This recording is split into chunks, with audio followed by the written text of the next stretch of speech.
Welcome to Jack Builds It and back to my dream Evo build. So far, we've solved parts issues. We've got the car running, torn the car down, cut away all of the destroyed metal, and fixed some discontinued parts that cannot be found anywhere. On today's episode, I'm going to attempt to replace our Evo upper rail with our junkyard Lancer rail. After doing some research, I found out that this part right here is universal to all Lancers. So I'm gonna take this part and trim it out the best I can and try to make it fit with our Evo build here. Wish me luck, because it's a lot of cutting and a lot of welding, and this is a precious part, so there's none out there. I'm gonna have to make this work. The progress so far on the Evo has gone way further than I thought I would get in this first couple days. I've got everything cut out here on this side. I've got the core support cut off, the firewall completely stripped. Some of the interior has been taken out, but now it's time to replace our rail with our junkyard rail from our Lancer. So this is a very universal part here. The only difference is there is a bracket on the Evo that supports the structure for a little more strength because of the power difference in the cars, and this one being all-wheel drive versus the other ones being front-wheel drive. But if we look here, you can see this part here is a mirror image of this part here. Only difference being this brace right there. But the other car's bracket was just fine and nothing was damaged here, so I'm gonna reuse this one. I just have to clean off the metal from the backside, and then I can re-weld this to this piece here, giving me the same structure and strength. Here I start marking out all the spot welds. This is an extremely important step because what I was doing here was going to ensure that I didn't drill through or grind down the wrong spot welds. This piece was the last one left in the area that wasn't damaged. Every other car that I had found had damage to this portion, and I wouldn't have been able to use the pieces. Nobody's meant to be fighting alone. That's why I'm taking you home. I never felt something like this before, no. Keep coming back for you time after time. Maybe I'm losing my mind, but I know I'll never leave you behind, no. Baby, I got you. When you feel like falling, I'll be there to prove, yeah, that baby, I got you. No matter the distance, no matter the route, yeah, baby, I got you. When you feel like falling, I'll be there to prove, yeah, that baby, I got you. No matter the distance, no matter the route, yeah, baby, I got you.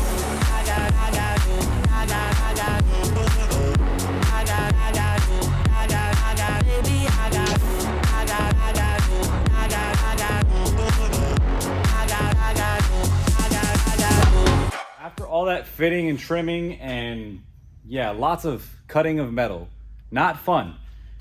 Anyway, I've got it ready and I'm gonna start fitting it up now to see how close or how far off this thing really is. So, that is right here. Put this one into place.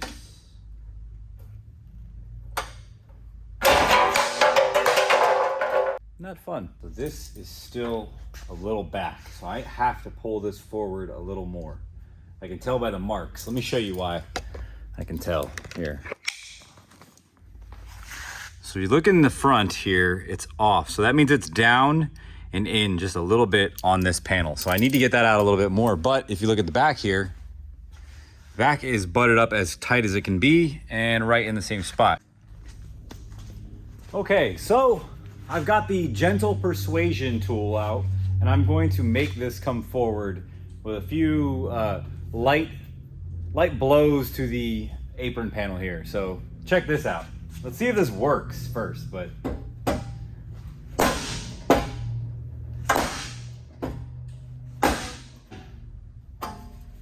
okay. And one, and two, and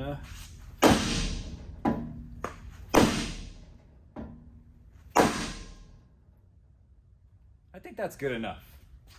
Let's see if that did anything first. Okay, maybe it was a little more. Now that we've reversed the gravitational pull against our structure here, only thing left to do is to fit this panel. Hopefully it fits this time.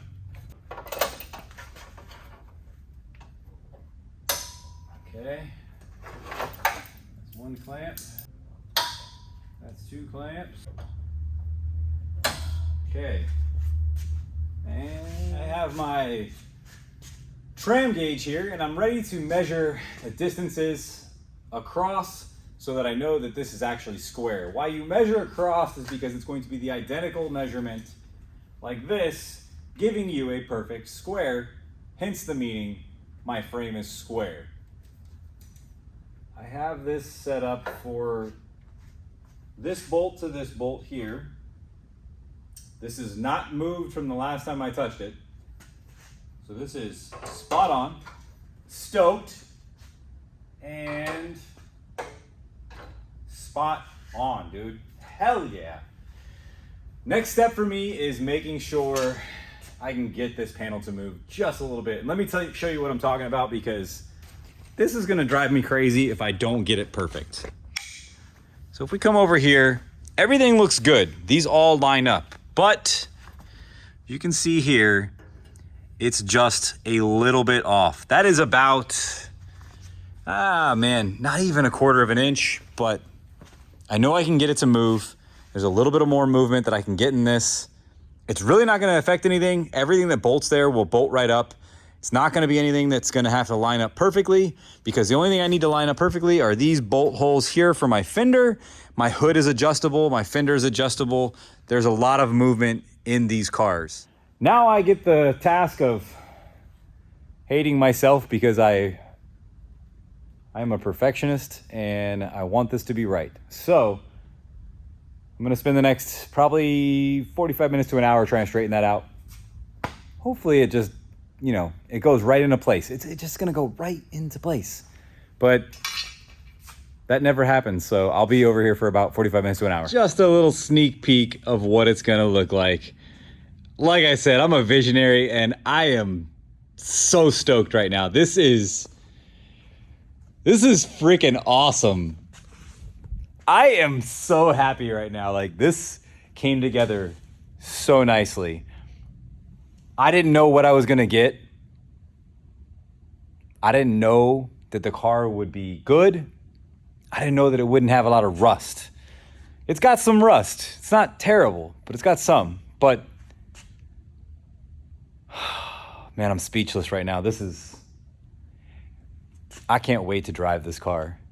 In my head right now, I can already envision the first drive, the actual completed first drive.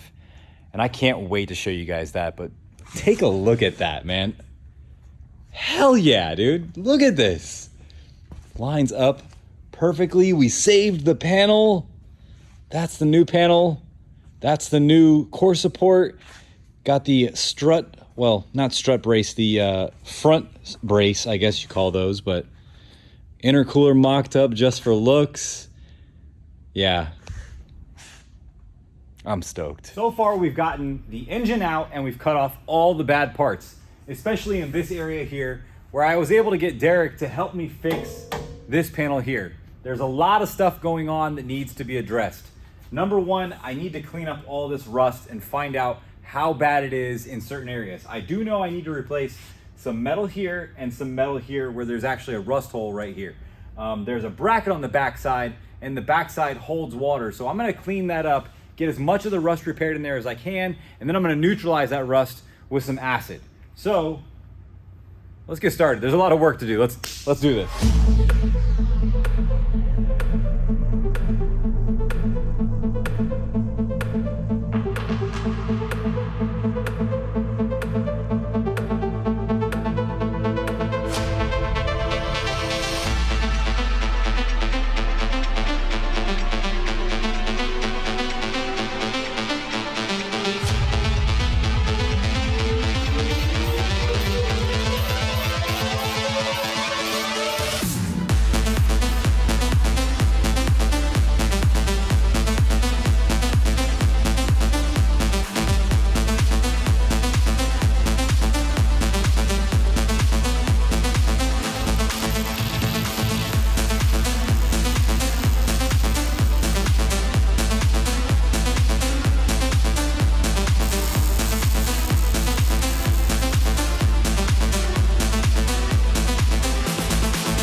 A crazy amount of work has been completed. The car has been stripped down to mostly bare metal in certain areas. Most of the rust has been knocked down and taken away. If you know anything about Evos, they have rust issues, but I've got to get this on the ground and outside so that I can prime. I do not want to get primer on any of these lovely cars here. So I have a little bit of a problem. I have no suspension or engine, as you can see, so I have to get the car out there. But thanks to the friends at Dent Fix, they have supported this channel for such a long time. They sent me over a body buggy, and this thing is going to do the job amazing. I'm gonna be able to put this car on the ground and roll it outside. Let's get started.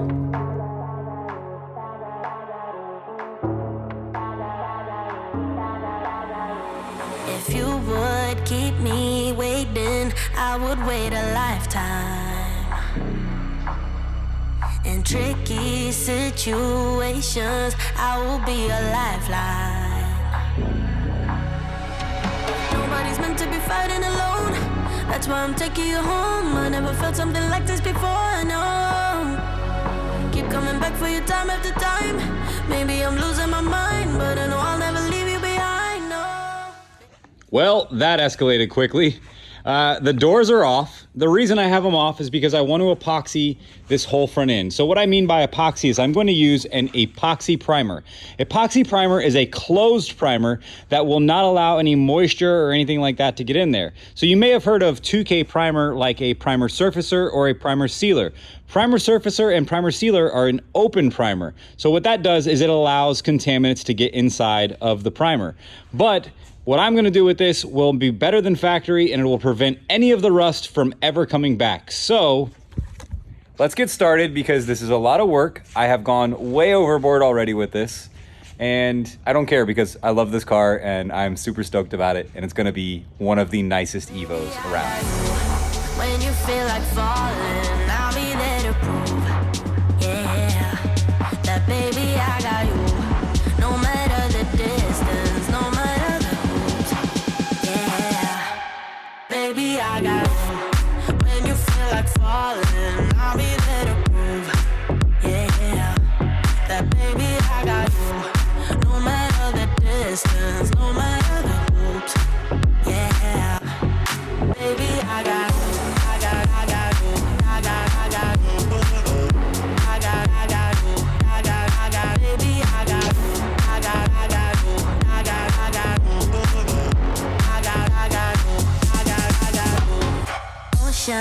In between us, still I feel your heartbeat. The car is an epoxy primer. Everything looks amazing. This will seal this car up for good, and it will prevent the rust from coming back. The next step for me is welding on this core support, but this is too fresh. I'll come back tomorrow, prep the areas, put some weld through primer on, and core support's gonna go in. I'll see you guys tomorrow. This engine bay has undergone a total transformation. Look at this thing. It went from a rusty, dirty mess to a fully epoxy coated engine bay that will never have the same kind of issues that it had before. This metal was very poorly treated from the factory, and now it is better than factory. This is OEM plus at its best. Next step is getting this core support welded in. Thankfully, they sold this brand new. I'm gonna have to drill out my spot welds, and I'm going to use some weld through primer on the backside so that it'll protect it from ever having any kind of corrosion issues again. Dude, let's get started. It's looking amazing. All right, so I've previously marked this before I put any primer on it. So I scored it with like a scribe, and that way I know exactly where to set my top pieces. But even though I did that, I'm still going to measure to make sure this is the correct distance. It's a little bit tight. Not worried about this scratching at all because I'm going to scratch it again anyway. So just need to get it into place, clamp it down, and make sure my measurements are straight. I just want to check something to make sure that this is going to fit properly. So what I'm going to do here is I'm going to actually line up these top bolt holes on the fender to make sure that all of them are lining up perfectly center so that I have the maximum amount of adjustment so that I can make the gaps on this car as nice as possible. So right now I'm centered here, and if I go to the front of my core support, push this a little down, and it's perfectly centered. That couldn't have been any easier, so everything is going to be easy like that on this car from now on. Dude, but still, it's freaking awesome. I need to check this one last time just to make sure this thing is straight. I've already checked the fender and it was on, so this point is from here to here is perfect where it's supposed to be. And now the bad side, we're going to see whether or not this is where it needs to be. Perfect. All right, dude, let's get this welded.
Now that my surfaces are sanded on the backside, I need to coat this with some weld through primer. This is going to give me the protection I need so that I don't have any more rust popping back up.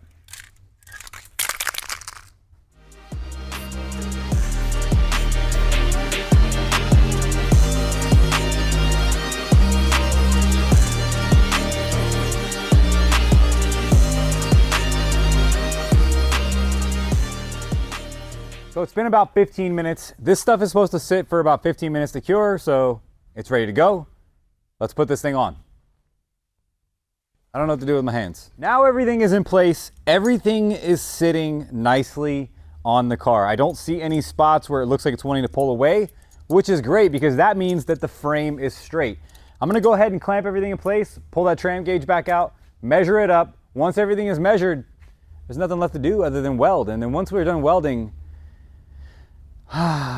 we're on to the rest of the car, which is probably just as bad as the front. All right, so got the tram gauge.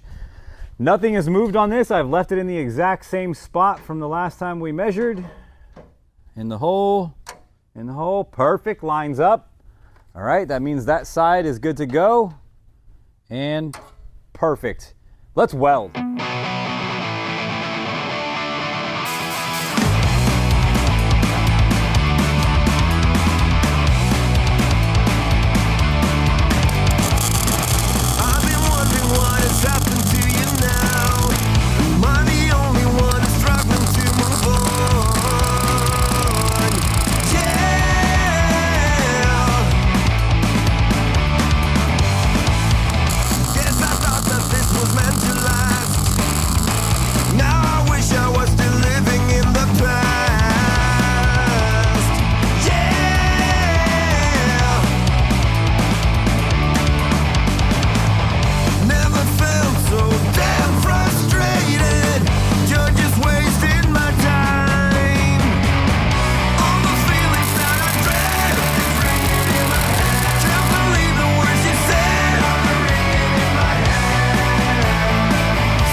Now that I have done so much work to the Evo, I want to preserve the life of this for as long as I own the car.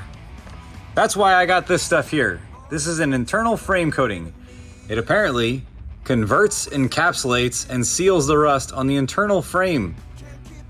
All right, let's encapsulate.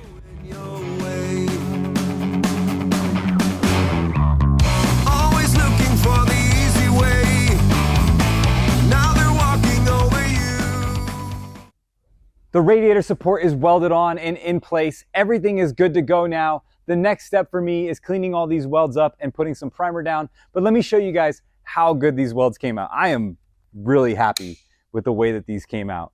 This over here looks amazing. These all came out nice. Everything on the side, everything over here, this all looks really good. If you look right here, all these came out nice. Even in here, all of those came out really nice. The worst weld that I'm not happy with is this guy right here where I missed the back, but that's okay. I'll fill it in a minute.